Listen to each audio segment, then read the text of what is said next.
The band, did it get together when you guys were in Virginia? Is that where you met, or did... We met in Maine. We were going to college together in Maine, and we... Not by choice. Not by choice, yeah. Just by chance. Each other before college. We played in opposing bands and stuff like that, and then... was it cover bands, or...? Pretty much, yeah. Pretty much. Yeah, like sort of 60s punk, garage style, rockabilly, stuff like that. Actually, Ted, we had a different bass player at the time who also went to the same school with us, a friend of ours, and we just sort of gathered in DC. None of us were really from there. This was a place other than Maine. Yeah, it was seemed like a good place to be, but it was not really an informed. That was not really an informed opinion. Like it was all just the informed decisions that we made. It was you know, no different than any other place. Well, actually, you know, we moved to DC to form another band, which didn't work out. Right, well, Tom and I were going to do a thing with a guy, and so Tom moved down first from Maine. This is a year after we moved down there, and I was coming down in a month or 2 or 3 or whatever, and I kept getting these phone calls saying like, yeah, everything's great. The next phone call was, well, this guy might be kind of, and then the next call was, the third call was, Keith, man, no way, this guy's a psycho. This is not going to work. So yeah, I moved down there anyway, and we. But I mean, the incentive, if you're going to college, Yeah. and you seem pretty serious about forming this band. it was until after college. Yeah, it was after college. Oh, it was after college. You just met, you had it. We wanted to get an education. Yeah, I mean, The three of us were in a band right before everyone split from school. Okay. And I think that it was just good. the memory of that, you know, everyone was like, yeah, let's, you know, start something and start writing our own songs. Yeah, that's the other point I was going to Yeah. bring That up. was- I mean, that happened immediately after we got to DC. It was like, oh, well, if we want to put out a record, it's like that ding, ding, ding, you got to write your own stuff. Yeah. And we basically wound up getting a record deal of sorts about 6 or 7 months after we started. We made a demo at Inner Ear Studios in Virginia, home of all the Discord bands, and, Right, and sent it out to Skyclad in New Jersey. We knew about them through this band, the Cynics, and they sent us back a deal, and we were like, okay, fine. Why not? By We the still time owe Skyclad $48, right? Yeah, we still owe them a little money. But by the time the record was getting ready to come out, we, you know, 3 clubs had shut down in DC, and we were like, let's get the hell out of here. What clubs did you play in DC? We played at every DC. A place called the Space, Beat Club that was up in Adams Morgan. Played at DC Space. DC Space, knew that one. the Roxy, the Roxy, which turned into like a all reggae yeah. place. What was the first gig? The Grog and Tanker? Yeah, that was just Georgetown. a bar. Yeah, I wasn't there. Georgetown, but yeah. So they tell me. And then, The Asmara. Yes, like all these Ethiopian bars yeah. were trying to be rock clubs. And then Yep. and then when we moved to Philadelphia, that's when we started getting dates at the 930 Club. Yeah, Right of when we course. left town, Right, that's when we Of started. course.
Could somebody just tap on the microphone and that third guitar in? Just once. Yeah, right.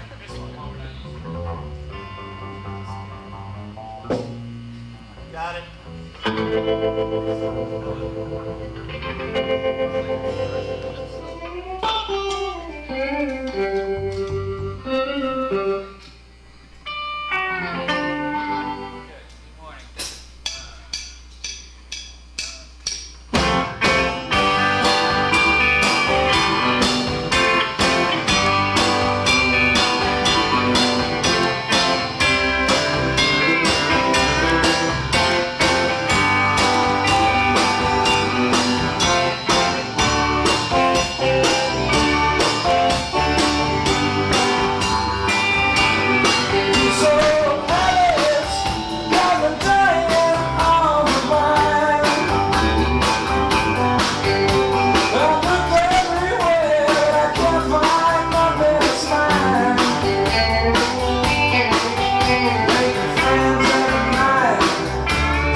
So now you're Philadelphia-based, Right.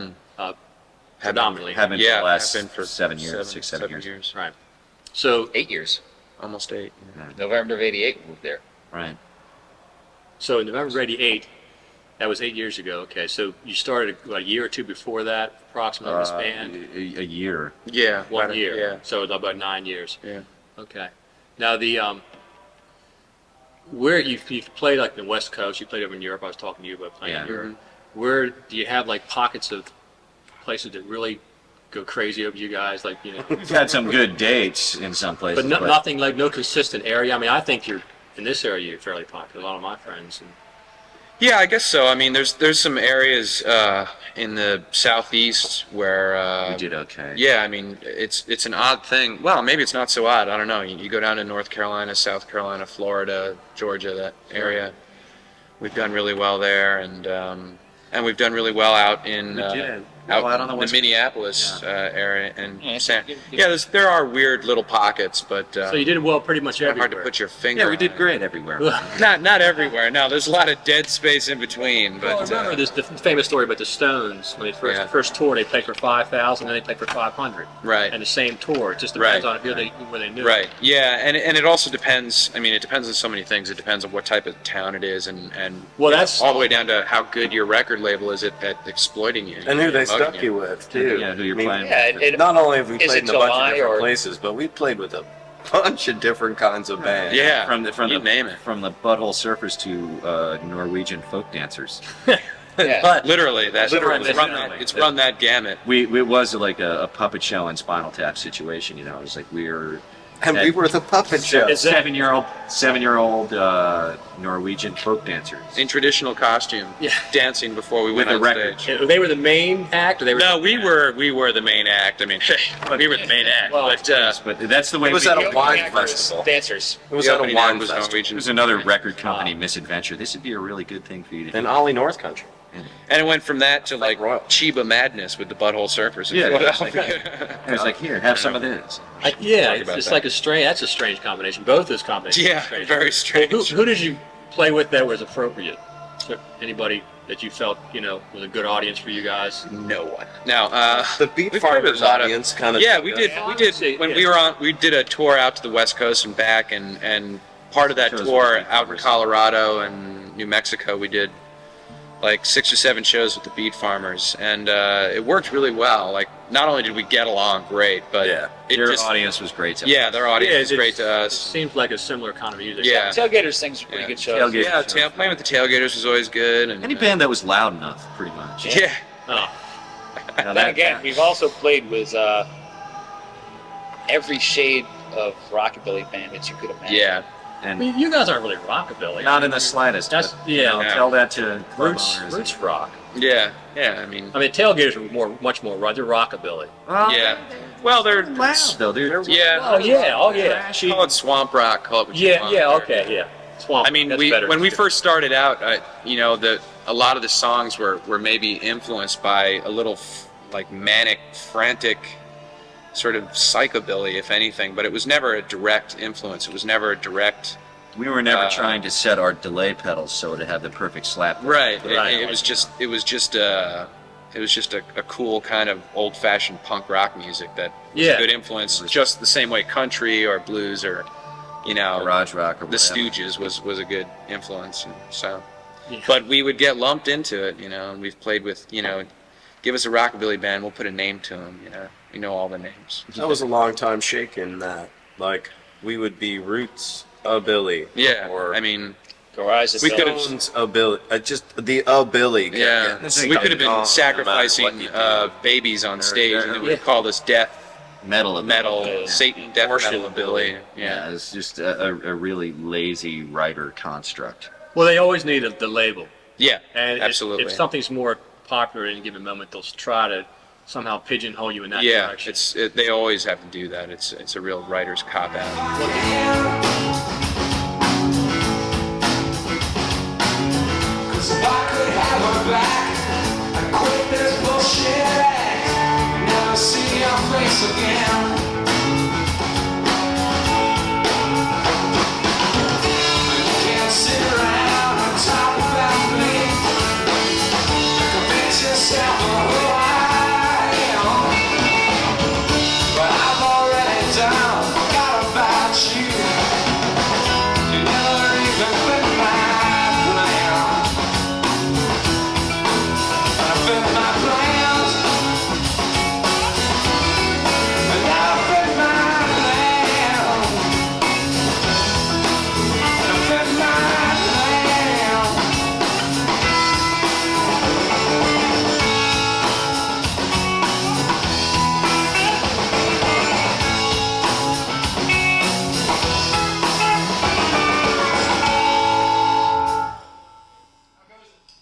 Sounds good. Well, DC has always been a big rockabilly area. I'm not sure. Yeah. I'm not sure Yeah. why, Yeah. but I mean, it's always been very strong. Rednecks. Well, rednecks have a tendency to go towards country more. I'm Yeah, thinking like that's Hector true. Benowitz, Right. Yeah. Switchblade. No, there's a lot of really. Evan- there was Evan a lot of John. really good guitar players. And in it's DC, a too. gunslinging town. Yeah, absolutely. Well, Stuart Smith from Stuart Smith, from right. Switchblade. Now he's Right. like producing. Mr. Beale. I'm watching David Letterman one night, and I'm saying, this little skinny guy playing guitar in the background for Roseanne Cash, and it's Stuart. And it's like, Really? yeah, he plays with Roseanne Cash and Patty Loveless and Yeah. must be So he was always good. But, it's always been a big area for rockabilly. So. Mhm. So this album, this record label, did they do you bookings as well? They just No. kinda, No, that was done separately. So how'd you get to Europe? You said you were in Europe. That was actually through a record label that these German guys that we met when we were down at South by Southwest conference down in Austin, and we were playing at a party for this U.S. label, Eastside Digital. Right. They were doing a show with Bar None. They split the cost of doing getting a venue for Right. South by Southwest, and Right. It's like us and the Shrams and the Bottle Rock. yeah, but we were playing a party outside, doing like a semi-acoustic thing. I had an acoustic guitar, and it was a real laid-back sort of thing. And these German guys just happened to be there.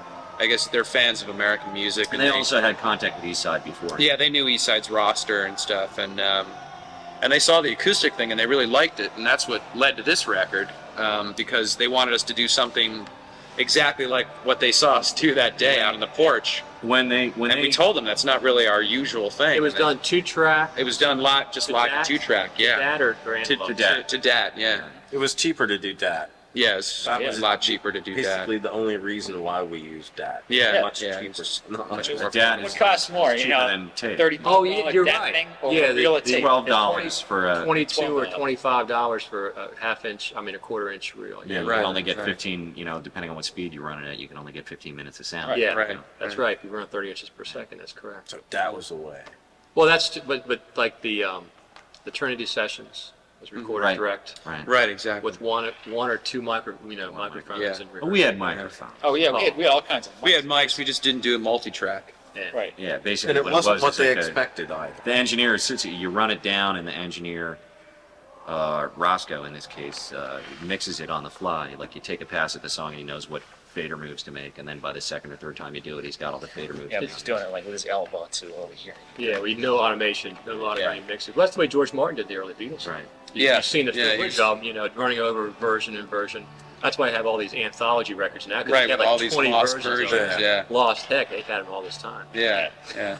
So we basically did that record when Glitterhouse, our German label, when they licensed Anytime Anywhere, which is the one that came out before this, which we don't have any more of. They always want you to do something that's strictly for them, Okay. and it's like for their mail order catalog, which is really strong. Just give us something that is like out behind the barn.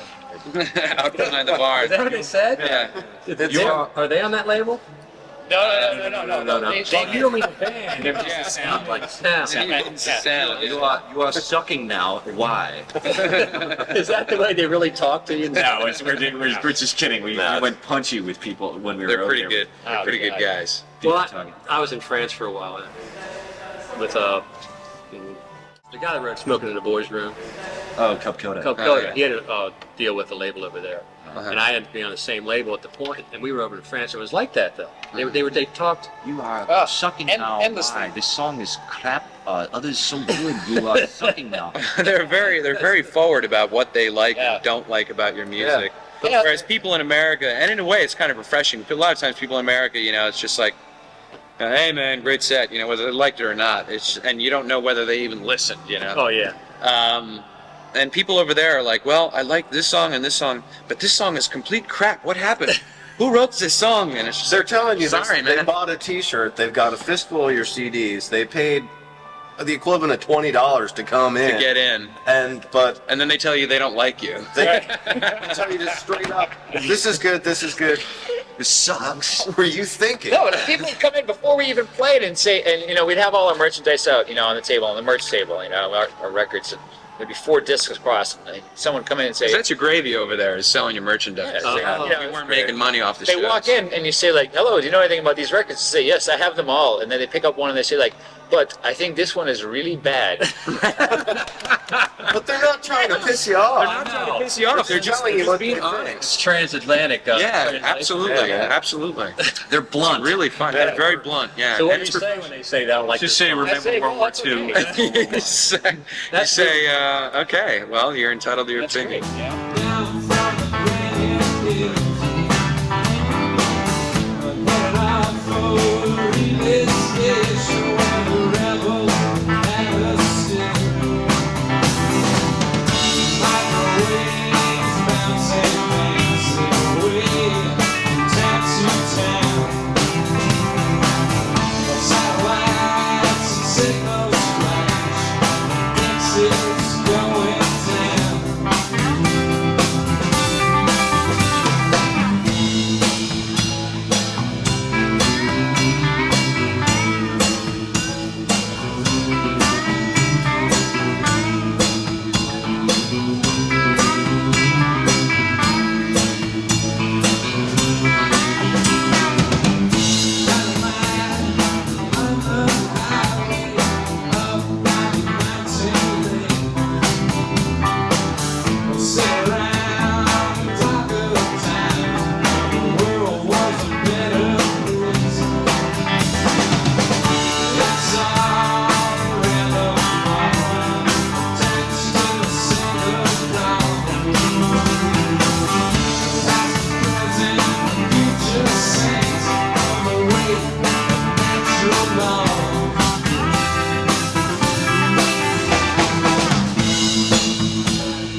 So this album, Waiting Around for the Crash, The new one, yeah. is recorded in about 6 or 7 days, you said? Yeah, it's about- about yeah. 6 days to track it, and then about 4 days to do the Mix. the mixing. Which is incredibly fast. I mean, you guys are a very live band, Yeah, you know? that's We don't always do what the this- producers we don't kept in do mind. this because we want to. What? Yeah, I mean, You a lot of it- budgetary. Yeah, I mean, Yeah. a lot of it is because we only have so much money and so much time. But the first time I heard this record, the quality is really good. I mean, besides the songwriting and stuff, I'm talking about the production. It's excellent. Yeah, Stuff. well, That's our producer, our guy, he learned a lot from this album. Okay. In terms of how well it worked with us recording stuff almost live, you know, in a live situation. No overdubs, or very few overdubs. About the only things that were overdubbed on this record were vocals and percussion, which you have to do because you can't Right. sing in the room with the And drums. that Right. pan flute. And a few guitar solos, and That sounds- yeah, pan the flute. pan Penny flute whistle. and the There trumpet, was exactly one penny whistle. guitar thing that was overdone. Yeah, And the rest was all done live with the drum. and the rest was all done live. The solos and everything. With a friend of Yeah. ours playing Yeah. organ, I mean, it's- and so- piano. had somehow. You can't do that though. You can't overdub. You play better when you do it live. I've decided that you can't overdub. You can hear the difference. Is that the economic guy with the studio? Or is that the producer? It's a producer. Yes, It's but he's pretty also funny. Mr. Economic Guy. He's also the guy who's got the budget in his Yeah. little hand. Well, If that's it were part of left his. up to That's us, part of his job. I Yeah. think if it were left up to us, we might come out the same way, but it may take a little longer. I mean, Yeah. I'd love So to he have was 2 right weeks to then. do this. he knows what. Yeah. I mean, out of everything, he knows when to start and stop doing things in an economic fashion. Yeah. And what songs to Oh. do on Saturday. Maybe we'll do 2. Maybe the next day he'll have a better idea that we can actually do 4 songs and take our time the next day. Right. Well, how many, like, you did these basically live except for vocal overdubs? Did you do several versions of them? No. No, I I mean mean, most of them. You got one good one in Yeah. space. Yeah. You got the one who's try not to do more than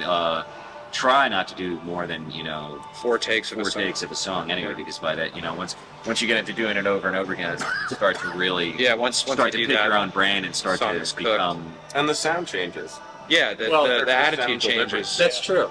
Cub Coder told me he used to go with, well, he was playing with Hound Dog Taylor's backup band. Right. They would only play one song a day. They'd never repeat the song again. Right. And so when they recorded, if you didn't get the first time, that's too bad. They're Right. going on to the next song, regardless. They never repeated songs. Right. And they- Yeah, it's not a bad idea. I mean, it's you can really burn out on a song, and when you hear someone who's played, when you hear a band has played a song over and over and over again, it can sound so wooden. Yeah, It's like, that's why true. tape it? You start wondering where you screwed up before, and thinking over things too hard. So do you like this album? Is this like maybe one of your favorite albums, or I like it. It's my favorite. Yeah. songwriting wise? Yeah, I think it's a good combination of this live acoustic record and the one we did before this, which was more of a rock, sort of Right. crunchy rock record.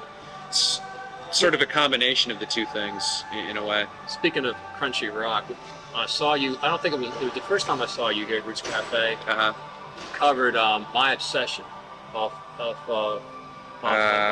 Between the button. Between the Buttons. No, It was probably, what we did was we did All also Sold Out. All Sold Right, Out. right, It's yeah. one of those songs. Right. Yeah. That's a bizarre. I mean, that's one of my favorite era Stones. But Yeah, that's a great record. It's funny. It's just like there's a certain point with Stones albums where they were putting out albums because they had to, and there'd be like the 2 hits on the album, like Right, right. and everything else is like a sort of half-written like hunk of junk, Right, something right. like that. And All Sold Out was like a really cool song that It is. falls apart so bad in the recording. oh yeah, Yeah. Oh, yeah. And we were like, we can fix this. Yeah, it's like trying to play She Said Yeah, and no matter how badly you play it, you can always turn around and say, well, we played it better than the Stones when they recorded it.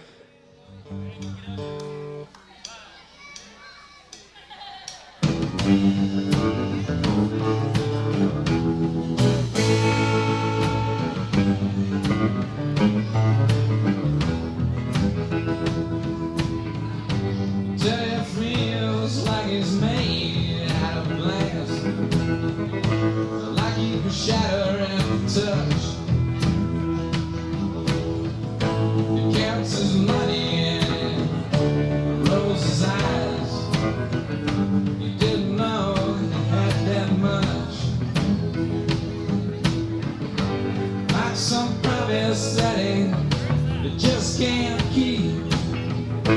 just can't keep himself in line.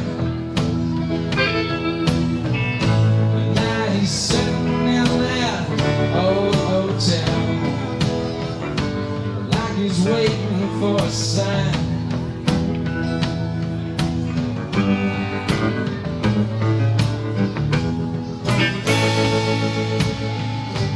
Met some strangers in the parking lot, when they laughed at all his jokes. He wouldn't mind if they go take a ride for some mezcal and some smokes. For some mezcal and some smoke. Take that road down to Tucson. We stayed up all night playing gin. Daddy don't know where he's gone. Now he don't know where he's been. He can't remember anything.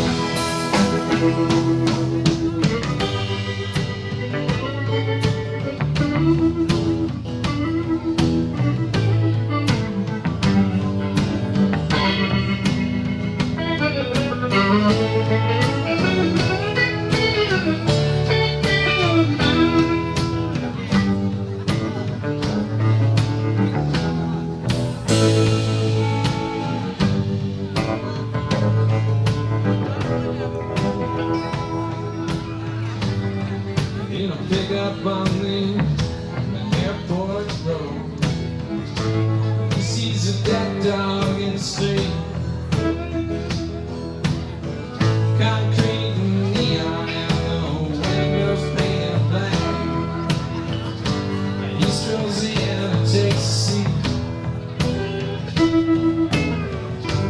And she's swaying in that bright lights and smoke. Thinks he's seen everything, but now he's standing